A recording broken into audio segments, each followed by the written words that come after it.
కాళ్లలో నొప్పి, నరాల వాపు వంటి లక్షణాలతో బాధపడుతున్నారా? వెరికోస్ వెయిన్స్ లో అత్యాధునిక చికిత్స ఏవిస్ వాస్కులర్ సెంటర్. నమస్కారం డాక్టర్ ప్రదీప్ జోషి గారు. శ్రీమాత్రే నమః. What is maturity? అంటే మానసికంగా మనం కొన్ని పారామీటర్స్ పెట్టుకుని ఉంటూ ఉంటారు. మెచ్యూరిటీ అంటే ఇదని అదని రకరకాలుగా మాట్లాడుతూ ఉంటారు. యాక్చువల్ మెచ్యూరిటీకి ఏదైనా ఫార్ములా ఉందా? స్పిరిచువల్ పాయింట్ ఆఫ్ వ్యూ నుంచి కూడా చూసేటప్పుడు రకరకాల కథనాలు, రకరకాల డెఫినేషన్స్ మనం వింటూ ఉంటాము. మెచ్యూరిటీ అంటే ఏంటి అసలు? శ్రీ గురుభ్యో నమః. శ్రీమాత్రే నమః. కృష్ణాయ వాసుదేవాయ హరయే పరమాత్మనే ప్రణత క్లేశనాశాయ గోవిందాయ నమో నమః. ఈ మెచ్యూరిటీ అనేది ఏదైతే ఉందో దీని గురించి కృష్ణుడు చెప్పాడు. కృష్ణుడు భగవద్గీతలో చెప్పాడు, క్లైభ్యం మాస్మ గమ పార్థ. క్లైభ్యం మాస్మ గమ పార్థ అంటే క్లైభ్యం అంటే నువ్వు ఇమ్మెచ్యూర్డ్గా బిహేవ్ చేయకు పార్థ, ఇమ్మెచ్యూర్డ్గా బిహేవ్ చేయకన్నాడు. అంటే ఏమిటంటే కృష్ణుడు మెచ్యూరిటీ గురించి చెప్పబోతున్నాడు అని అర్థం. అక్కడ నేను క్లైభ్యం అంత దీనుడిగా ఏడ్చుకుంటూ అది ఏందబ్బా కాళ్ళ చేతులు వనకడం, యుద్ధంకి వచ్చినావు కదా ఏమైంది అని అంటాడు అనమాట. సో ఇక్కడ మెచ్యూరిటీ అంటే అర్థం ఏంటంటే సంస్కృతంలో ఏం చెప్తారు అంటే ద మెచ్యూర్డ్ పర్సన్ ఏమంటారు అంటే స్థితప్రజ్ఞుడు అంటారు. ఏమంటారు? స్థితప్రజ్ఞుడు అంటారు. ఫస్ట్ ఒకటి గుర్తుపెట్టుకోవాలి. చాలామంది ఒకతను బాగా డబ్బులు సంపాదిస్తుండను, ఒకతను బాగా సినిమాలో ఫేమస్ అయిపోయాడనో, లేకపోతే వయసు బాగా పెరిగిందనో వాళ్ళు మెచ్యూర్ మైండ్ అనుకుంటారు, వాళ్ళు మెచ్యూర్డ్ పర్సన్ అనుకుంటారు. Absolutely wrong. అది మెచ్యూర్డ్ పర్సను ద హార్డెస్ట్ టైంలో వాడు మెచ్యూర్డ్ కాదా అని తెలుస్తుంది. The situation making, decision making సిచ్యువేషన్లో ఎవడైతే పర్ఫెక్ట్గా డిసిషన్ మేకింగ్ చేయగలుగుతాడో వాడు మెచ్యూర్డ్ పర్సన్, వాడిని స్థితప్రజ్ఞుడు అంటారు. అంటే దానికి భగవద్గీతలో ఏం చెప్తారు అంటే తుల్య నిందా స్థితిర్మౌని సంతుష్టో ఏన కేనచిత్.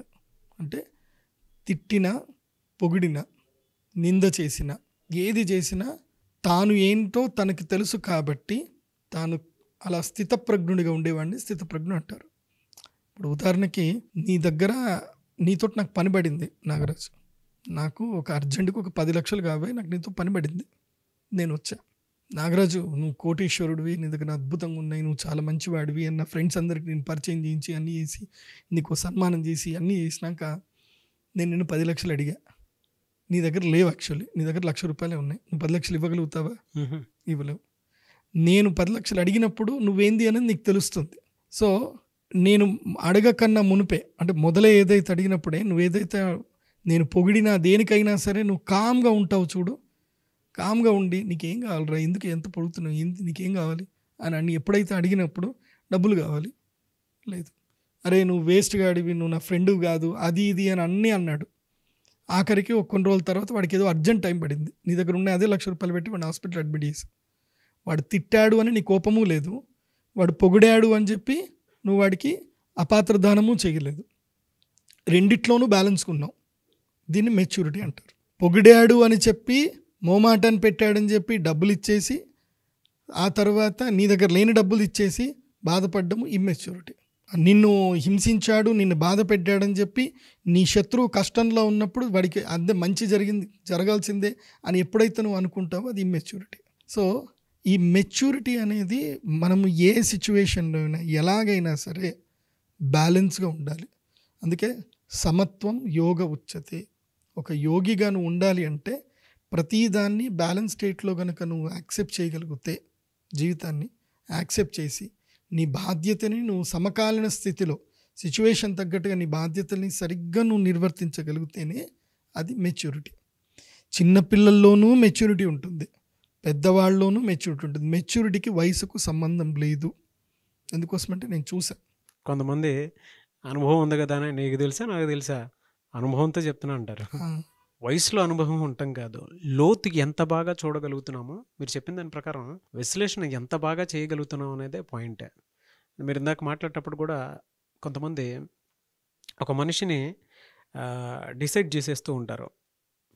వాడు సక్సెస్ఫుల్, వీడు అన్సక్సెస్ఫుల్, వాడు బ్యాడ్, వీడు గుడ్ అని డిసైడ్ చేసేస్తూ ఉంటారు. That is what we call immaturity. యాక్చువల్గా మనిషిని చూడాల్సినటువంటి ఒకే ఒక కోణం ఏదైనా ఉంది అని అంటే లర్నర్, నాన్ లర్నర్. నేర్చుకున్నటువంటి వాడు, నేర్చుకోలేనటువంటి వాడు. తెలుసుకున్నటువంటి వాడు, తెలుసుకోలేనటువంటి వాడు. తెలుసుకున్నటువంటి వాడి మెంటాలిటీ ఎప్పుడూ కూడా మీరు ఇందాక చెప్పినట్లు స్థితప్రజ్ఞతో కూడుకునే ఉంటుంది. అంటే వాడు ఎప్పటికీ కూడా ఒకేలానే బిహేవ్ చేస్తాడు, అంతే, క్యారెక్టర్ అసాసినేషన్ చేయడు. చెయ్యడు. వాడు ఇలాంటోడు అలాంటోడు, వాడు గుడ్ వాడు బ్యాడ్ అలాంటి పాయింట్లో ఉండడు. అండ్ జడ్జ్మెంట్ కూడా రారు, ఇమ్మీడియట్లీ ఎవరి మీద జడ్జ్మెంట్కి రారు. సెన్స్ కూడా కామన్ సెన్స్ బలంగా పనిచేస్తుంది. అంటే స్పాంటేనియస్గా ఏది మంచి ఏది చెడు, కామన్ సెన్స్ బేసిక్ సెన్స్ మీదే అతని మెంటాలిటీ ఎప్పుడూ కూడా జడ్జ్మెంట్ అయ్యి ఉంటుంది. మీరు చెప్తుంటే నాకు అవన్నీ గుర్తొస్తున్నాయి. ఓహో, మనకు తెలియకుండా ఒక మనిషిని ఏజ్ పెరిగింది కదా అని చెప్పేసి అతని అనుభవాన్ని మనం తీసుకొని కొన్నిసార్లు వెళ్ళినా కూడా మూర్ఖత్వం అవుతుంది. కొంతమంది చేదస్తూ ఉంటుంది, తెలియకుండానే మన మీద రుద్దేస్తూ ఉంటారు. అది బట్ మనం అటువైపు నుంచి ఏం తీసుకోగలుగుతున్నాం అనేదే పెద్ద పాయింట్. నాకు శ్రీకృష్ణుడి గురించి చెప్పేటప్పుడు కానివ్వండి, మాట్లాడేటప్పుడు కానివ్వండి, నాకు ఈ పాయింట్స్ అన్ని ట్రిగర్ అవుతూ ఉన్నాయి. అందుకే నేను ఒకటి చెప్పేది ఏంటంటే, మీరు మెచ్యూర్గా మీరు డెవలప్ అవ్వాలి అని అంటే కొన్ని ప్రిన్సిపల్స్ ఉంటాయి. ఈ ప్రిన్సిపల్స్ కనుక మీరు ఫాలో అవ్వగలిగితే you will be the matured personality. ఒకటి, accept the life and the situations and actions as it is. Accept your life as it is. నీ జీవితం ఎలా ఉందో దాన్ని నువ్వు ఫస్ట్ యాక్సెప్ట్ చేయి. నువ్వు పేదరికంలో పుడితే, ఎస్ నేను పేదరికంలో పుట్టాను, నేను ఇప్పుడు పేదతనంలో ఉన్నాను అనే దాన్ని నువ్వు యాక్సెప్ట్ చేయి ఫస్ట్. తర్వాత నువ్వు ఎదగడానికి నువ్వు ప్రయత్నాలు చేయి. కానీ ఎప్పుడైతే నువ్వు దాన్ని యాక్సెప్ట్ చేయలేకపోయావో నీకు ఘర్షణ స్టార్ట్ అవుతుంది.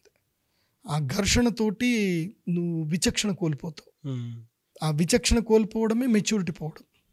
First accept the situations, first accept it. రియాలిటీని యాక్సెప్ట్ చేయాలి.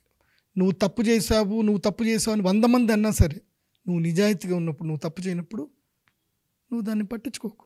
Accept it. అండ్ అందులో మన ఒపీనియన్ అండి, నిజంగా రియాలిటీలో యాక్సెప్ట్ చేయాల్సినటువంటిది మన ఒపీనియన్. ఎదుటిన్నోడు వాడి స్వార్థం కోసం ఇంకొకరిని వాడు బ్యాడ్ రా, వాడు అసలు అది కాదు ఇది కాదని మనం ఇన్ఫ్లుయెన్స్ చేస్తూ ఉంటాడు. లోపల మనకి నిజంగానే ఒకటి ఉంటుంది. అంటే కొన్నిసార్లు మనకు తెలియకుండా వేరే వాళ్ళు ఇన్ఫ్లుయెన్స్లో పడిపోయి, ట్రాప్లో పడిపోయి కన్న తల్లిని కన్న తండ్రిని బాధించి తిట్టేటువంటి వాళ్ళు కూడా ఉంటారు. అంటే ఇన్ఫ్లుయెన్స్, వేరే వాళ్ళు ఇన్ఫ్లుయెన్స్లో. ముఖ్యంగా మనం టీనేజ్ పిల్లల్లో చూస్తాము. పీర్ ప్రెషర్స్ వల్ల అప్పుడే ఫ్రెండ్షిప్ స్టార్ట్ అవుతుంది.